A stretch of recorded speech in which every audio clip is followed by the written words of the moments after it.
আজিপুৱাৰ প্ৰথমটো গুৰুত্বপূৰ্ণ খবৰ হৈছে পশ্চিম কাৰ্বি আংলঙত জলসিঞ্চন বিভাগৰ অকৰ্মণ্যতাত হাহাকাৰ কৃষক। জলসিঞ্চন বিভাগৰ বিয়োগুম আকৰ্মণ্যতাত সোণৰ কণীলৈ পৰিণত হৈছে পশ্চিম কাৰ্বি আংলং জিলাৰ জলসিঞ্চন বিভাগ। খেৰনিস্থিত মাটি খোলাৰ জলসিঞ্চন বিভাগত সংগঠিত কৃষকৰ এনে দুৰৱস্থাই কৃষকে মূৰ কপালে হাত দিব লগা হৈছে। খেতিপথাৰত কঠীয়া পেলাবৰ বাবে এটাকৈ বাৰিষাৰ দিন কৃষকে গণি শেষ খবৰ হ'ল, কিন্তু আজিলৈকেও কোটি টকীয়াৰ মাটি খোলাৰ জলসিঞ্চন বিভাগৰ বন্ধটোৰ আঁচনিত নাই এটোপাল পানী। তেনেস্থলত হাহাকাৰ হৈ পৰিছে কৃষকসকল। মাটিখোলাৰ এই বৃহৎ অঞ্চলটোত থকা 10খনতকৈ গাঁৱৰ কৃষক ৰাইজৰ একমাত্ৰ আশা ভৰসাৰ এই জলসিঞ্চনৰ এটোপাল পানীৰে খেতি কৰি জীৱিকা পোহপাল কৰি আহিছিল। ইপিনে বিগত 3 মাহৰ মানৰ আগত অহা পাহাৰীয়া পানীৰ প্ৰবল সোঁতত জলসিঞ্চনটোৰ বান্ধ ভাঙি পেলোৱাৰ ৰাইজ এতিয়া হাহাকাৰ হৈ পৰিছে। কিন্তু ভাঙি যোৱা বান্ধ মেৰামতিৰ বাবে বিভাগীয় কৰ্তৃপক্ষৰ নাই কোনো কাণসাৰ।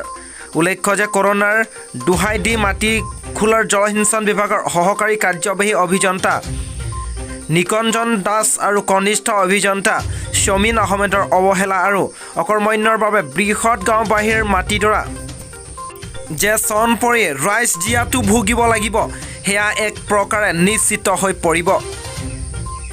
তেনেস্থলত বিভাগীয় বিষয়ববীয়াক অৰ্থাৎ কৰ্মচাৰীৰ অৱহেলা আৰু অকৰ্মণ্যতাক কিদৰে কাৰ্বি আংলং স্বায়ত্ব পৰিষদে শীঘ্ৰেই ইয়াৰ ব্যৱস্থা গ্ৰহণ কৰিব, সেয়া হ'ব লক্ষণীয়। পশ্চিম কাৰ্বি আংলঙত এটোপাল পানীৰ বাবে হাহাকাৰ, কিন্তু আনফালে বিশ্বনাথৰ বৰপথাৰত কাল কৰোনাৰ বিভীষিকাৰ মাজতেই বানৰ তাণ্ডৱ। বছৰৰ প্ৰথমটো বানত জলমগ্ন বিশ্বনাথৰ বিস্তীৰ্ণ অঞ্চল।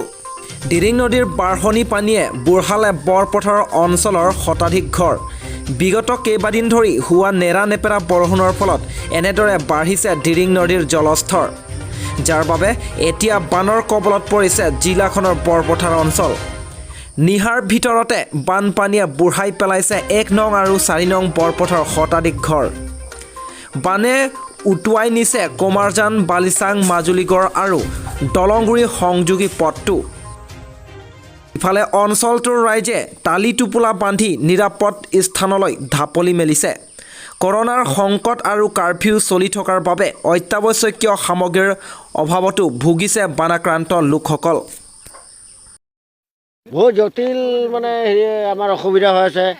তাৰে মাজত যদি চৰকাৰে চাই পেলাই আহি ঘূৰি চাই মেলি যদি আকৌ এনেকুৱা অসুবিধা যদি আমাক একো উপায় নকৰে, তেতিয়া আমিতো এনেকুৱাই মৰিব লাগিব। এনেই লকডাউন, তাৰ মাজত আকৌ এইটো বানপানী, গতিকে চৰকাৰে অলপ চাবই লাগিব। আৰু চাওক, এতিয়া আমি দোকানদাৰী নাই, আমি এইটো গাঁৱত সোমাই পেলাই এনেকুৱাই দিন ৰাত খালি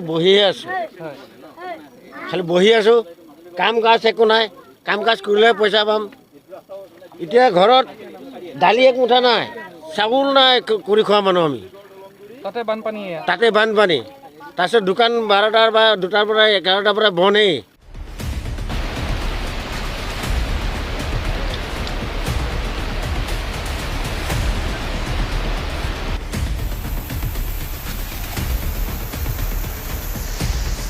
আজিৰ আনটো গুৰুত্বপূৰ্ণ খবৰ হৈছে যোৱাকালি শলমাৰী গাঁৱত 3য় দিন কৰোনা পৰীক্ষা শিবিৰত প্ৰাক্তন মন্ত্ৰী তথা বিহালী সমষ্টিৰ বিধায়ক মাননীয় শ্ৰীযুত ৰঞ্জিত দত্ত উপস্থিত থাকি ৰাইজক সকলোৱে টেষ্ট কৰিবলৈ আহ্বান জনায়।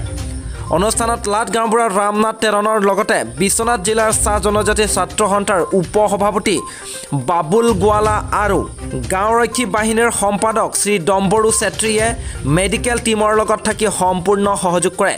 প্ৰতি পৰিয়ালৰ লোকে ওলাই আহি পৰীক্ষা লোৱাৰ বাবে ৰাইজক ধন্যবাদ জ্ঞাপন কৰে প্ৰশাসনৰ লাট গাঁওবুঢ়া ৰামনাথ তেৰণদেৱে। আজিৰ আনটো গুৰুত্বপূৰ্ণ খবৰ হৈছে যোৱাকালি অসম চাহ জনজাতি ছাত্ৰ সন্থা চমুকৈ আটচাহ বিশ্বনাথ শাখা সমিতিৰ উদ্যোগত তথা প্ৰতাপগড় উপশাখা সমিতি আৰু প্ৰতাপগড় প্ৰাথমিক গোটৰ সহযোগত বাগিচাৰ চালানে আৰু গাঁৱৰ লাইনে মাস্ক বিতৰণ কাৰ্যসূচীও সজাগতা সভা অনুষ্ঠিত কৰে। আজিৰ আনটো গুৰুত্বপূৰ্ণ আৰু ডাঙৰ খবৰটো হৈছে চৰকাৰৰ প্ৰস্তাৱিত কাৰ্বি শান্তি চুক্তিৰ ৰূপৰেখা চূড়ান্ত। কাৰ্বি আংলং টেৰিটৰিয়েল কাউন্সিল গঠনৰ যুঁজা 45টালৈ বাঢ়িব সমষ্টি। কাৰ্বি আংলঙৰ 4টাকৈ বিদ্ৰোহী সংগঠনৰ সৈতে কেন্দ্ৰ ৰাজ্য চৰকাৰৰ প্ৰস্তাৱিত শান্তি চুক্তিৰ ৰূপৰেখা এতিয়া কাৰ্যত চূড়ান্ত পৰ্যায়ত। শীঘ্ৰে KLNLF, PDCK, KPLT, UPLA আৰু কুকি উগ্ৰপন্থী সংগঠন KLFৰ সৈতে চৰকাৰৰ এই শান্তি চুক্তি স্বাক্ষৰ প্ৰক্ৰিয়া সম্পূৰ্ণ কৰাৰ বাবে যাৱতীয় প্ৰস্তুতি চলাইছে। আজিৰ আনটো গুৰুত্বপূৰ্ণ খবৰ হৈছে মৰিয়নিত দাও দাওকৈ জ্বলিল সামগ্ৰী ভৰ্তি ট্ৰাক। মৰিয়নিৰ ৰাজপথত দাও দাওকৈ জ্বলিল সামগ্ৰী ভৰ্তি এখন 7 টনৰ ট্ৰাক। মৰিয়নি মুককচাং পথৰ মৰিয়নি কমাৰ্চ কলেজৰ সন্মুখত ৰখাই থোৱা অৱস্থাত হঠাৎ মালবাহী ট্ৰাকখনত অগ্নিকাণ্ড সংঘটিত হোৱা এক হুৱাদুৱা পৰিস্থিতিৰ উদ্ভৱ হয়। অৱশ্যে অগ্নিকাণ্ড কথমপি প্ৰাণ ৰক্ষা পৰে চালক হেণ্ডিমেনৰ। ট্ৰাকখনৰ নম্বৰ AS 23BC1978। অগ্নিকাণ্ডৰ প্ৰকৃত কাৰণ জানিব পৰা হোৱা নাই। ঘটনাস্থলীত অগ্নি নিৰ্বাপক বাহিনী উপস্থিত হৈ জুই নিৰ্বাপনৰ চেষ্টা অব্যাহত ৰাখিছে। আজিৰ আনটো গুৰুত্বপূৰ্ণ খবৰ হৈছে হাইস্কুল শিক্ষান্ত পৰীক্ষা অনুষ্ঠিত হ'ব। পুনৰ জনাইছোঁ হাইস্কুল শিক্ষান্ত পৰীক্ষা অনুষ্ঠিত হ'ব হাইস্কুল শিক্ষান্ত পৰীক্ষা। কোভিডৰ বাবে দেশৰ প্ৰায়বোৰ ৰাজ্যই হাইস্কুল শিক্ষান্ত আৰু উচ্চতৰ মাধ্যমিক পৰীক্ষা বাতিল কৰিছে। পৰীক্ষা বাতিল কৰাৰ পক্ষত নাই অসম চৰকাৰ। কোভিডৰ পৰিস্থিতি স্বাভাৱিক হোৱাৰ পাছত পৰীক্ষা অনুষ্ঠিত কৰিবলৈ মন বান্ধিছে শিক্ষামন্ত্ৰীয়ে। শিক্ষামন্ত্ৰী ৰণোজ পেগুৰ স্পষ্ট ইংগিত 1 পৰা 15 আগষ্টৰ ভিতৰত এই দুয়োটা গুৰুত্বপূৰ্ণ পৰীক্ষা অনুষ্ঠিত হ'ব। আমি পুনৰ জনাইছোঁ 1 পৰা 15 আগষ্টৰ ভিতৰত এই দুয়োটা গুৰুত্বপূৰ্ণ পৰীক্ষা অনুষ্ঠিত কৰা হ'ব। আজিৰ আনটো গুৰুত্বপূৰ্ণ খবৰ হৈছে দিহিং পাটকাইক ৰাষ্ট্ৰীয় উদ্যানৰ স্বীকৃতি প্ৰদান। পুনৰ জনাইছোঁ দিহিং পাটকাই ৰাষ্ট্ৰীয় উদ্যানৰ স্বীকৃতি প্ৰদান। 7খনলৈ বৃদ্ধি পালে অসমৰ ৰাষ্ট্ৰীয় উদ্যানৰ সংখ্যা। দিহিং পাটকাইক শেহতীয়াকৈ ৰাষ্ট্ৰীয় উদ্যানৰ স্বীকৃতি প্ৰদান কৰিছে চৰকাৰে। ৰাজ্য চৰকাৰে শেহতীয়া কৰিছে এই ঘোষণা।